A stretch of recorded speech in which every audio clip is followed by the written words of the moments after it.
जरा भगवान की छवि तो देखिए, झांकी देखिए भगवान की।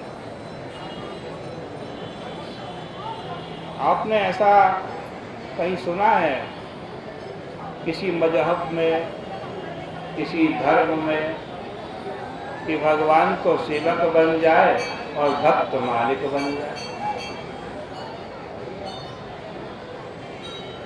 लेकिन यहाँ तो ऐसा ही हो रहा है कुछ। रथ पर बैठे हैं भगवान, लेकिन मालिक बनकर नहीं बैठे, ड्राइवर बनकर बैठे, सारथी बनकर बैठे। और मालिक बनकर के कौन बैठा है? रथी बनकर के कौन बैठा है? रथी बनकर के, मालिक बनकर के बैठे हैं अर्जुन। देखो कुछ समय पहले जब महाभारत का युद्ध हुआ तो भगवान को आज सारथी की जगह बैठे हैं, रथ चला रहे हैं। अर्जुन रथी मालिक की जगह बैठा है। और भक्त भगवान को आदेश दे रहा है। भक्त भगवान को कह रहा है कि सेनयोरुभयोर मध्ये रथम स्थापयमेच्युत।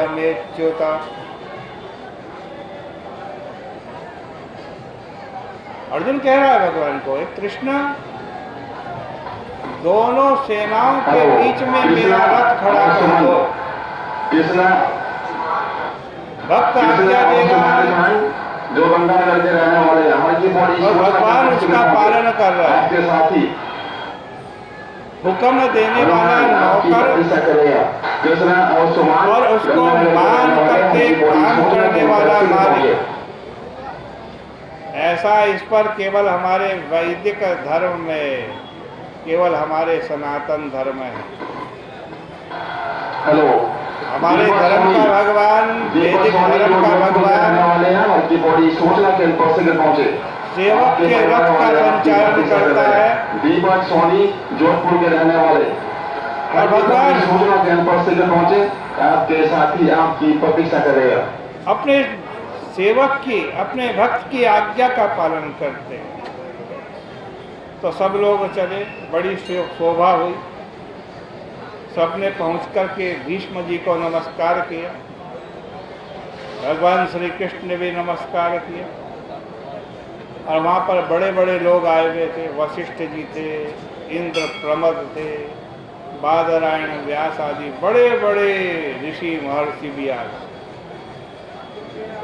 भीष्म पितामह तो बेचारे सरसैया में पड़े थे।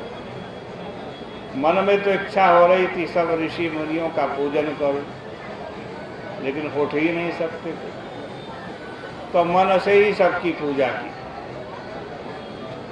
श्री कृष्ण को तो अपने हृदय में ही भीष्म जी ने बिठा लिया। अब यहाँ जरा भीष्म पितामह का ध्यान करो। आज कहते सबके सब बाण भीष्म जी की छाती पर लगे हुए हैं। पीठ पर कोई बाण नहीं लगा। सारे बाण कहाँ लगे? छाती पर। और उनके शरीर को छेद करके बाणों की जो नोक है वो पीठ से निकली थी। उन्हीं पर वे चित्त गिरे थे।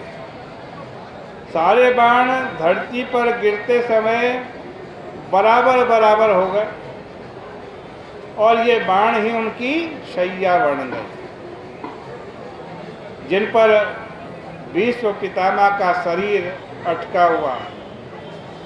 ऐसी अवस्था में जब भगवान श्री कृष्ण उनके पास आए तो भीष्म पितामह बोले, प्रभु आप तो हृदय के भीतर आ जाओ,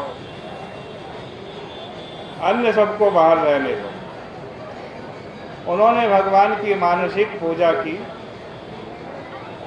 उनकी आंखों में अनुराग के आंसू आने लगे।